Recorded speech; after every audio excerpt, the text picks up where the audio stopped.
Neat ಪರೀಕ್ಷೆ ಪ್ರಶ್ನೆ ಪತ್ರಿಕೆ ಸೋರಿಕೆ ಹಗರಣ ಹಾಗೂ ಸಿಬಿಎಸ್ಇ ಪರೀಕ್ಷೆ ಮೌಲ್ಯಮಾಪನದಲ್ಲಾಗಿರುವಂತಹ ದೊಡ್ಡ ಗೊಂದಲ ಭಾರತದ ರಾಜಕೀಯದಲ್ಲಿ ಒಂದು ದೊಡ್ಡ ಬದಲಾವಣೆಗೆ ಕಾರಣ ಆಗಲಿದೆಯಾ? ವಿದ್ಯಾರ್ಥಿಗಳ ಯುವಜನರ ಆಕ್ರೋಶ ಸರ್ಕಾರಕ್ಕೆ ಸಂಕಷ್ಟವನ್ನು ತರಲಿದೆಯಾ? ಬೆಲೆ ಏರಿಕೆ, ನಿರುದ್ಯೋಗ ಸಹಿತ ಎಲ್ಲಾ ಸಮಸ್ಯೆಗಳಲ್ಲಿ ಎದುರಾಗದೇ ಇರುವಂತಹ ಬಹುದೊಡ್ಡ ಸವಾಲು ಮೋದಿ ಸರ್ಕಾರಕ್ಕೆ ಈಗ ಈ ನೀಟ್ ಪರೀಕ್ಷೆ ಅಕ್ರಮದಿಂದಾಗಿ ಎದುರಾಗಲಿದೆಯಾ? ಲಕ್ಷಗಟ್ಟಲೆ ವಿದ್ಯಾರ್ಥಿಗಳು ವರ್ಷಗಟ್ಟಲೆ ಶ್ರಮ ಹಾಕಿ ಲಕ್ಷಾಂತರ ರೂಪಾಯಿ ದುಡ್ಡನ್ನ ಖರ್ಚು ಮಾಡಿ ಭಾರಿ ಮಾನಸಿಕ ಒತ್ತಡಗಳನ್ನೆಲ್ಲ ನಿಭಾಯಿಸಿಕೊಂಡು ಬರೆಯುವಂತಹ ಈ ನೀಟ್ ಪರೀಕ್ಷೆಯಲ್ಲಿ ಭಾರಿ ಅಕ್ರಮನೇ ನಡೆದಿದೆ. ಸಿಬಿಎಸ್ಇ ಪರೀಕ್ಷೆಯಲ್ಲಿ ದೊಡ್ಡ ಗೊಂದಲ ಉಂಟಾಗಿದೆ. ಲಕ್ಷಗಟ್ಟಲೆ ವಿದ್ಯಾರ್ಥಿಗಳು ಅವ್ರ ಪೋಷಕರು ಈಗ ಚಿಂತೆಗೆ ಬಿದ್ದಿದ್ದಾರೆ. ಹೀಗಾದ್ರೆ ನಮ್ಮ ಮಕ್ಕಳ ಭವಿಷ್ಯದ ಗತಿ ಏನು ಅಂತ ಕಂಗಾಲಾಗಿ ಹೋಗಿದ್ದಾರೆ ಅವರೆಲ್ಲ. ಆದ್ರೆ ಇಷ್ಟೆಲ್ಲ ಆಗಿದ್ರು ಕನಿಷ್ಠ ಶಿಕ್ಷಣ ಸಚಿವರು ಹೊಣೆಯನ್ನ ಹೊತ್ತು ರಾಜೀನಾಮೆಯನ್ನ ಕೊಟ್ಟಿಲ್ಲ. ಉಳಿದೆಲ್ಲ ವಿಷಯಗಳ ಬಗ್ಗೆ ಮನ್ ಕಿ ಬಾತ್ ನಲ್ಲಿ ಹೇಳಿ ಸುಸ್ತಾಗದ ಪ್ರಧಾನಿ ಮೋದಿ ಇಷ್ಟು ಗಂಭೀರ ವಿಷಯದ ಬಗ್ಗೆ ನೇರವಾಗಿ ಏನನ್ನು ಹೇಳ್ತಾನೆ ಇಲ್ಲ. ಈ ವಿಷಯ ಈಗ ರಾಷ್ಟ್ರ ಮಟ್ಟದಲ್ಲೇನೆ ಬಹಳ ದೊಡ್ಡ ಚರ್ಚೆ ವಿಷಯ ಆಗಿದೆ.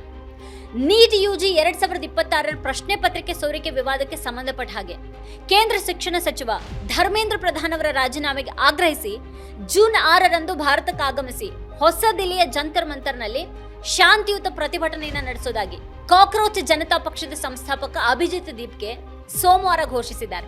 ಅಮೆರಿಕದ ಬೋಸ್ಟನ್ ನಲ್ಲಿ ನೆಲೆಸಿರುವಂತಹ ದೀಪ್ಗೆ ಭಾರತಕ್ಕೆ ಮರಳಿದ ಬಳಿಕ ಪ್ರತಿಭಟನೆ ನೇತೃತ್ವವನ್ನು ವಹಿಸುವುದಾಗಿ ಎಕ್ಸ್ ನಲ್ಲಿ ಪ್ರಕಟಿಸಿದ ವಿಡಿಯೋ ಸಂದೇಶದಲ್ಲಿ ತಿಳಿಸಿದ್ದಾರೆ. ಭಾರತದ ಸಂವಿಧಾನ ನೀಡಿರುವಂತಹ ಹಕ್ಕಿನಡಿ ನಾವೆಲ್ಲರೂ ಒಂದಾಗಿ ಸೇರಿ ಧರ್ಮೇಂದ್ರ ಪ್ರಧಾನ್ ಅವರ ರಾಜೀನಾಮೆಗೆ ಆಗ್ರಹಿಸುವಂತಹ ಸಮಯ ಬಂದಿದೆ. ಇದಕ್ಕಾಗಿ ಶಾಂತಿಯುತವಾಗಿ ಧ್ವನಿಯನ್ನ ಎತ್ತಬೇಕು ಅಂತ ಅವರು ಹೇಳಿದ್ದಾರೆ. ಶಿಕ್ಷಣ ಸಚಿವರ ರಾಜೀನಾಮೆಗೆ ಆಗ್ರಹಿಸಿ ಆರಂಭಿಸಲಾದಂತಹ ಈ ಆನ್ಲೈನ್ ಮನವಿಗೆ 8 ಲಕ್ಷಕ್ಕೂ ಹೆಚ್ಚು ವಿದ್ಯಾರ್ಥಿಗಳು ಸಹಿ ಹಾಕಿದ್ದಾರೆ ಅಂತ ದೀಪ್ಗೆ ಪ್ರತಿಪಾದಿಸಿದ್ದಾರೆ. ಲಕ್ನೋ, ಜೈಪುರ ಹಾಗೂ ಮಹಾರಾಷ್ಟ್ರ ಸೇರಿದ ಹಾಗೆ ದೇಶದ ವಿವಿಧ ಭಾಗಗಳಲ್ಲಿ ನಡೆದಂತಹ ಪ್ರತಿಭಟನೆಗಳ ಮೂಲಕ ಈ ಅಭಿಯಾನಕ್ಕೆ ಬೆಂಬಲ ವ್ಯಕ್ತವಾಗಿದೆ ಅಂತ ಅವರು ಹೇಳಿದ್ದಾರೆ. ನೀಟ್, ಸಿಬಿಎಸ್ಇ ಮತ್ತೆ ಸಿಯುಇಟಿ ಸೇರಿದ ಹಾಗೆ ಪ್ರಮುಖ ಪರೀಕ್ಷೆಗಳಿಗೆ ಸಂಬಂಧಪಟ್ಟಂತಹ ಸಮಸ್ಯೆಗಳಿಂದ 1 ಕೋಟಿಗೂ ಹೆಚ್ಚು ವಿದ್ಯಾರ್ಥಿಗಳು ತೊಂದರೆಯನ್ನ ಅನುಭವಿಸಿದ್ದಾರೆ ಅಂತ ಆರೋಪಿಸಿರುವ ಅವರು ಇಷ್ಟು ದೊಡ್ಡ ಪ್ರಮಾದದ ಬಳಿಕನೂ ಸಚಿವರು ರಾಜೀನಾಮೆಯನ್ನ ನೀಡದೇ ಇದ್ರೆ ದೇಶದಲ್ಲಿ ಯಾವುದೇ ಹೊಣೆಗಾರಿಕೆನೇ ಉಳಿದಿಲ್ಲ ಅನ್ನೋದನ್ನ ಅದು ಸೂಚಿಸುತ್ತೆ ಅಂತ ಅವರು ಹೇಳಿದ್ದಾರೆ. ಜೂನ್ 6ರಂದು ಜಂತರ್ ಮಂತರ್ನಲ್ಲಿ ಪ್ರತಿಭಟನೆ ನಡೆಸೋದಿಕ್ಕೆ ಪೊಲೀಸರಿಂದ ಅನುಮತಿಯನ್ನು ಪಡೆಯಲಾಗುವುದು ಅಂತ ತಿಳಿಸಿರುವ ದೀಪ್ಗೆ ಚಳುವಳಿ ಸಂಪೂರ್ಣ ಅಹಿಂಸಾತ್ಮಕವಾಗಿರಲಿದೆ ಅಂತ ಅವರು ಹೇಳಿದ್ದಾರೆ. ಸರ್ಕಾರದಿಂದ ಉತ್ತರದಾಯಿತ್ವವನ್ನ ಪಡೆಯೋದಿಕ್ಕೆ ನಮ್ಮ ಸಾಂವಿಧಾನಿಕ ಹಕ್ಕುಗಳನ್ನು ಚಲಾಯಿಸುವಂತೆ ವಿದ್ಯಾರ್ಥಿಗಳು ಮತ್ತೆ ಯುವ ಜನರಿಗೆ ಅವರು ಕರೆಯನ್ನ ನೀಡಿದ್ದಾರೆ. ಬಂಧನದ ಸಾಧ್ಯತೆ ಕುರಿತು ವ್ಯಕ್ತವಾಗಿರುವಂತಹ ಆತಂಕಗಳ ಬಗ್ಗೆ ಪ್ರತಿಕ್ರಿಯೆ ನೀಡಿರುವ ಅವರು, ನನ್ನ ಸ್ನೇಹಿತರು ಹಾಗೂ ಕುಟುಂಬದವರು ನನ್ನನ್ನ ಬಂಧಿಸಿ ಜೈಲಿಗೆ ಕಳಿಸಬಹುದು ಅಂತ ಆತಂಕವನ್ನ ವ್ಯಕ್ತಪಡಿಸ್ತಾ ಇದ್ದಾರೆ. ಆದ್ರೆ ಭಾರತವು ಪ್ರಜಾಪ್ರಭುತ್ವ ರಾಷ್ಟ್ರ, ಇಲ್ಲಿ ಶಾಂತಿಯುತವಾಗಿ ಪ್ರತಿಭಟಿಸೋದಕ್ಕೆ ಅವಕಾಶ ಸಿಗುತ್ತೆ ಅನ್ನುವಂಥ ಒಂದು ನಂಬಿಕೆ ನನಗಿದೆ ಅಂತ ಅವರು ಹೇಳಿದ್ದಾರೆ.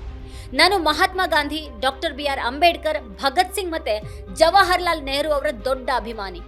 ಪ್ರಜಾಪ್ರಭುತ್ವದಲ್ಲಿ ಧ್ವನಿ ಎತ್ತುವಂತ ಹಕ್ಕನ್ನ ನೀಡುವಂತಹ ಭಾರತದ ಸಂವಿಧಾನದ ಮೇಲೆ ನನಗೆ ಸಂಪೂರ್ಣ ನಂಬಿಕೆ ಇದೆ ಅಂತ ಅವ್ರು ಹೇಳಿದ್ದಾರೆ. ನಾವು ಇನ್ನೆಷ್ಟು ದಿನ ಇದೇ ಭಯದಲ್ಲಿ ಬದುಕಬೇಕು? ಈ ದೇಶ ಯಾವುದೇ ಒಂದು ರಾಜಕೀಯ ಪಕ್ಷಕ್ಕೆ ಸೇರಿಲ್ಲ. ಇದು ನಮ್ಮೆಲ್ಲರ ದೇಶ. ನಮ್ಮ ಭವಿಷ್ಯದ ಪ್ರಶ್ನೆ ಎದುರಾಗಿದೆ. ದೇಶದಲ್ಲಿ ಎಲ್ಲಿಯಾದರೂ ತಪ್ಪು ನಡೆದ್ರೆ ಅದ್ರ ವಿರುದ್ಧ ಶಾಂತಿಯುತ ಹಾಗೂ ಪ್ರಜಾಪ್ರಭುತ್ವದ ರೀತಿಯಲ್ಲಿ ಧ್ವನಿ ಎತ್ತೋದು ನಮ್ಮ ಜವಾಬ್ದಾರಿಯಾಗಿದೆ ಅಂತ ಅವರು ಹೇಳಿದ್ದಾರೆ. ಅಮೆರಿಕದಲ್ಲಿ ಹಲವಾರು ಉದ್ಯೋಗಾವಕಾಶಗಳು ಬಂದಿದ್ರೂ ಕೂಡ ನೀಟ್ ವಿವಾದದಿಂದ ತೊಂದರೆಯನ್ನ ಅನುಭವಿಸಿರುವಂತಹ ವಿದ್ಯಾರ್ಥಿಗಳಿಗೆ ಬೆಂಬಲವನ್ನ ಸೂಚಿಸೋದಕ್ಕೆ ಮತ್ತು ದೇಶಕ್ಕಾಗಿ ಕೆಲಸ ಮಾಡೋದಕ್ಕೆ ಭಾರತಕ್ಕೆ ಮರಳೋದಕ್ಕೆ ನಿರ್ಧಾರ ಮಾಡಿದ್ದೀನಿ ಅಂತ ದೀಪ್ಗೆ ಅವರು ತಿಳಿಸಿದ್ದಾರೆ. ನೀಟ್ ಪರೀಕ್ಷೆ ಅಕ್ರಮಗಳಿಗೆ ಸಂಬಂಧಪಟ್ಟಂತಹ ವಿಚಾರಣೆ ಸಂದರ್ಭದಲ್ಲಿ ಸುಪ್ರೀಂ ಕೋರ್ಟ್ ನಲ್ಲಿ ನಡೆದಂತಹ ಚರ್ಚೆಯ ಸಂದರ್ಭದಲ್ಲಿ ಜಿರಳೆಗಳು ಅನ್ನುವಂತಹ ಪದ ಬಳಕೆಯ ಬಗ್ಗೆ ಸಾಮಾಜಿಕ ಜಾಲತಾಣಗಳಲ್ಲಿ ವ್ಯಾಪಕ ಚರ್ಚೆ ನಡೆದಿತ್ತು.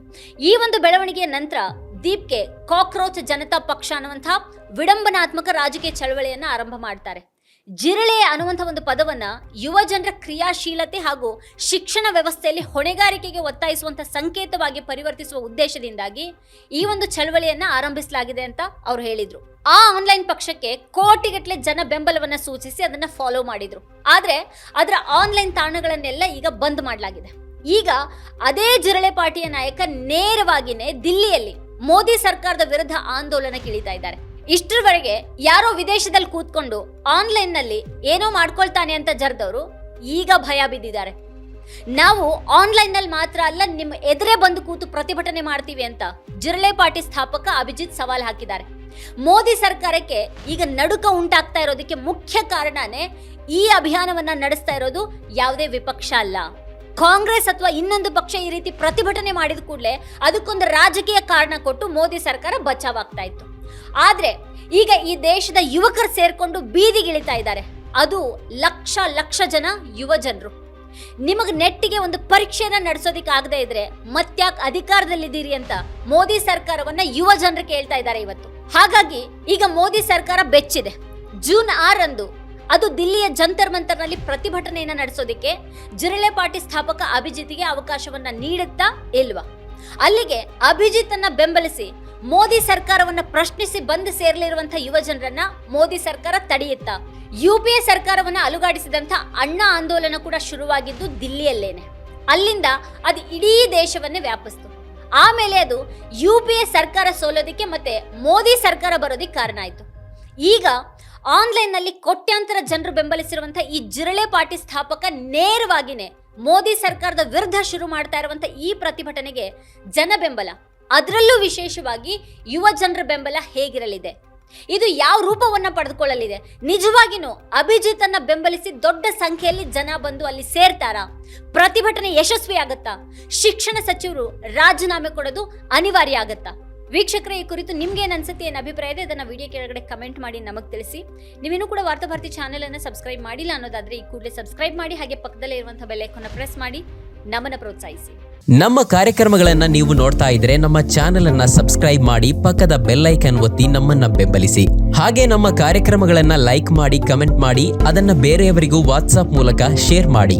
ನೀವು ಹೀಗೆ ಮಾಡಿದಾಗ ನಮ್ಮ ಚಾನೆಲ್ ಮತ್ತಷ್ಟು ಜನರಿಗೆ ತಲುಪಲು ನೀವು ನಮ್ಮೊಂದಿಗೆ ಸಹಕರಿಸಿದ ಹಾಗಾಗುತ್ತೆ. ಇದು ನೀವು ಯಾವುದೇ ಖರ್ಚಿಲ್ಲದೆ ಕೆಲವೇ ಸೆಕೆಂಡುಗಳಲ್ಲಿ ನೀಡಬಹುದಾದ ಸಹಕಾರ. ಧನ್ಯವಾದಗಳು.